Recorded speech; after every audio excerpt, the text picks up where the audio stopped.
अस्सलाम वालेकुम नाज़रीन, मैं हूं आपका होस्ट नासिर तूर और आप देख रहे हैं मेरे YouTube channel today with Nasir Toor. दोस्तों, दो तीन चीज़ों के हवाले से बात करना चाहूँगा आप लोगों से कि हमारा कौन सा इस पाकिस्तान में कौन सा निज़ाम है जो बिल्कुल सही है, हमारी मुआशी हालात कैसे हैं, हमेशा से ख़राब, हमारे माशरती हालात कैसे हैं, हम माशरती तौर पर किस तरफ जा रहे हैं, कुछ हमारा मुआशरा किस तरफ जा रहा है और रही सही कसर हमारी हुकूमतें मुकम्मल कर रही हैं, और ऊपर से माशाल्लाह से हमारे लीडर्स, हमारे पॉलिटिशियंस वो किस तरह की लैंग्वेज इस्तेमाल करते हैं अपने सपोर्टर्स के लिए या दूसरों के सपोर्टर्स के लिए। जो उन्हें सपोर्ट करते हैं वो तो ठीक है, जो दूसरों को सपोर्ट करते हैं, किसी और के नज़रिए को सपोर्ट करते हैं, यहाँ हर किसी को हर किसी को अपने नज़रिए को या जो उसको पसंद है उसके नज़रिए को सपोर्ट करने की इजाज़त है। ये इस्लामी जमहूरिया पाकिस्तान ये एक आज़ाद ममलिकत है, तो यहाँ सबको इजाज़त होनी चाहिए कि वो अपने जिसको चाहें वो सपोर्ट कर सकें। लेकिन सबसे पहले हम बात करते हैं कि निदा यासिर की, कि निदा यासिर ने एक लड़की को अपने शो में बुलाया और उस लड़की को अपने शो में बुलाया जिसने एक अच्छा डांस किया था।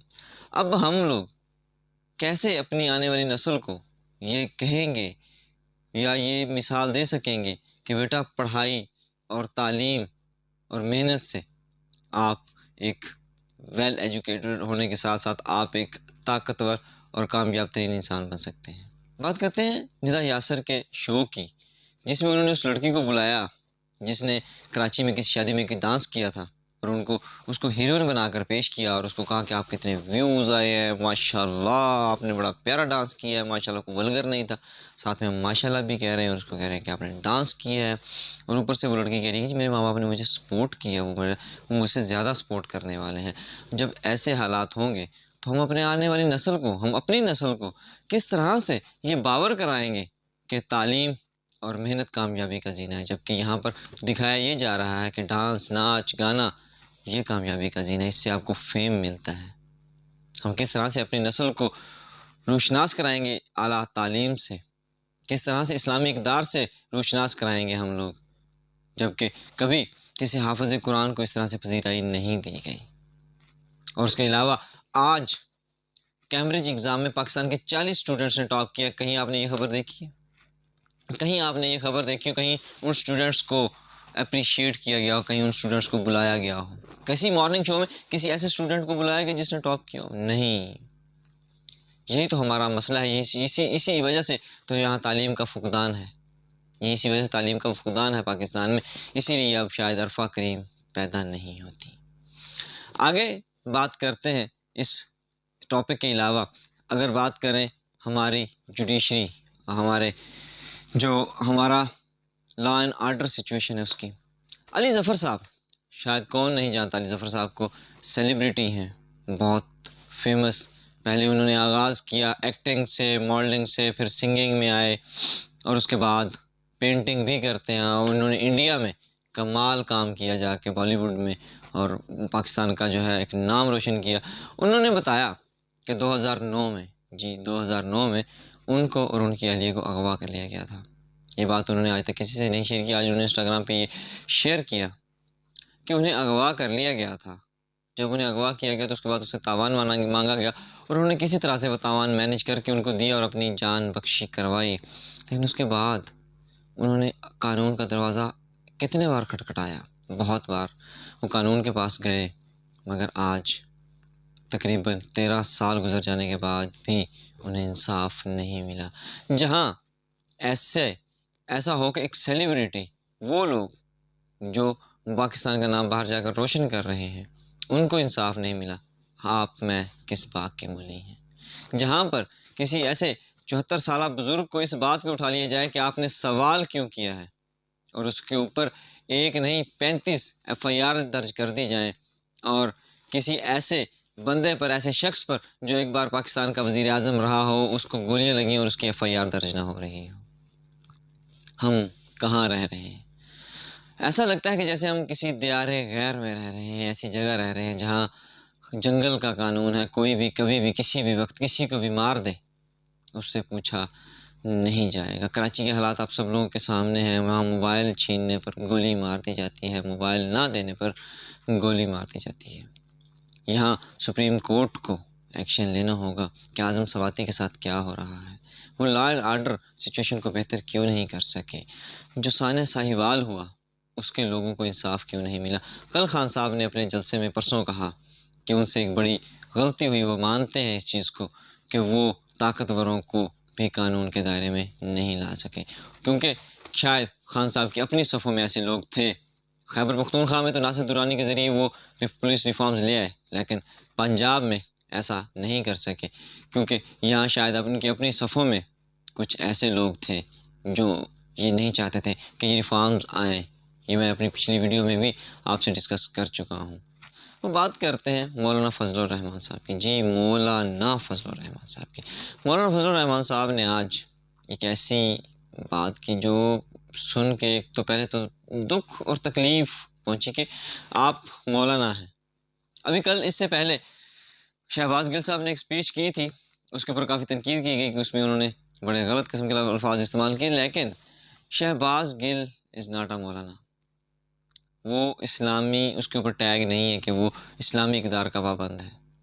वो एक सियासतदान है, सो सियासतदान है। वो अमेरिका का पढ़ा हुआ है, वो यूरोप का पढ़ा हुआ है, वो यूरोप में रहता रहा है, वो वेस्ट का पढ़ा हुआ है। लेकिन मौलाना आप तो इस्लाम के पहरेदार हैं। नौजुबिल्लाह, ऐसे ऐसे लोग कि जो कहते हैं कि अगर हमारी माँ के साथ जिना करेगा तब भी हम उसको वोट देंगे।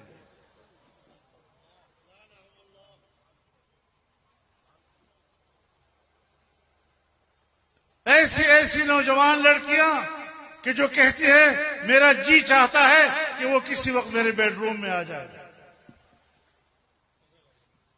ये मुआशरा पैदा किया जा रहा है, ये अखलाक पैदा किए जा रहे हैं, नौजवान नस्ल को इस तरह गुमराह किया जा रहा है और फिर कहते हैं कि हम खामोश हैं। आपने कैसे ये बात कह दी कि इमरान खान के कुछ सपोर्टर ऐसे हैं नाउज़ुबिल्लाह कि वो कहते हैं कि अगर इमरान खान उनकी माँ के साथ भी ज़िना कर ले तो फिर भी इमरान खान को वोट देंगे। और कुछ लड़कियां हैं जो चाहती हैं कि इमरान खान के साथ बेड पर सोना चाहती हैं, उसके बेडरूम में सोना चाहती हैं। यहाँ हमारे सियासतदान किस तरह की लैंग्वेज इस्तेमाल करते हैं, हमारे सियासतदान क्या बात करते हैं।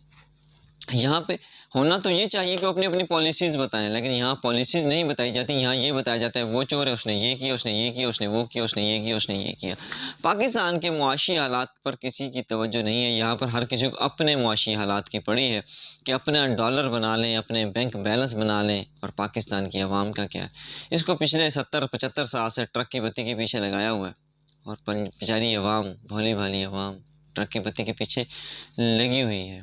यहाँ क्या होता है, यहाँ से पैसा बनाते हैं, यहाँ हुकूमत करते हैं, और फिर अपनी क्लच प्लेटें सेट करवाते यूरोप के टूर पे निकल जाते हैं।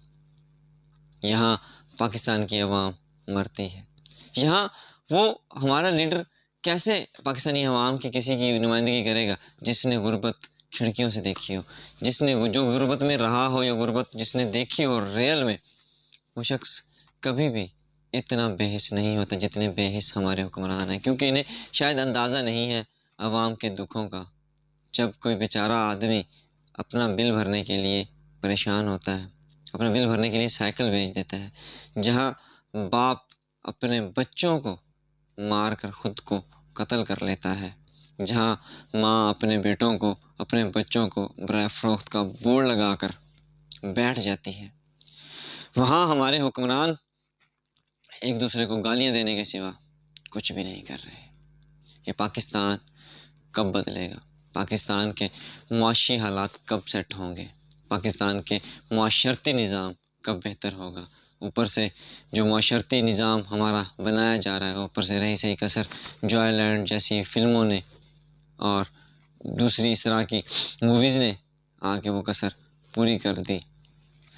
अब अगर यही हमारे मुआशरती हालात रहे तो फिर यहाँ स्कॉलर्स तो नहीं पैदा होंगे। इसीलिए शायद उनके लिए पहले ट्रांसजेंडर एक्ट पास किया जा रहा है कि जो अपनी मर्ज़ी से चाहे जो बन जाए, जो ना बने। पाकिस्तान के अवाम को खुद सोचना होगा, क्योंकि पिछले 75 साल से इनका किसी ने नहीं सोचा। मैं हमेशा एक टॉपिक पे बात करता हूँ, लेकिन आज 2-3 टॉपिक्स इकट्ठे थे और दिल दुखता है जब हम अपनी आवाम की ऐसी हालत देखते हैं। हम तो आवाम में रहते हैं, आवाम को देखते हैं, इतनी गुर्बत, इतनी लाचारी उन लोगों को देखें जिनके घर, जिनको ये होता है कि शाम को आटा कहाँ से आएगा। खुदारा अपना इस दुनिया का और अपनी आखरत का ख्याल करें, क्योंकि आखरत में अल्लाह को भी मुंह दिखाना है। मिलते हैं इंशाल्लाह नेक्स्ट वीडियो में। तब तक के लिए इजाज़त दीजिए। जागें अपने लिए, अपने इस मुल्क पाकिस्तान के लिए। अल्लाह आपका हामी नासर हो। इजाज़त दीजिए। अल्लाह निगहबान।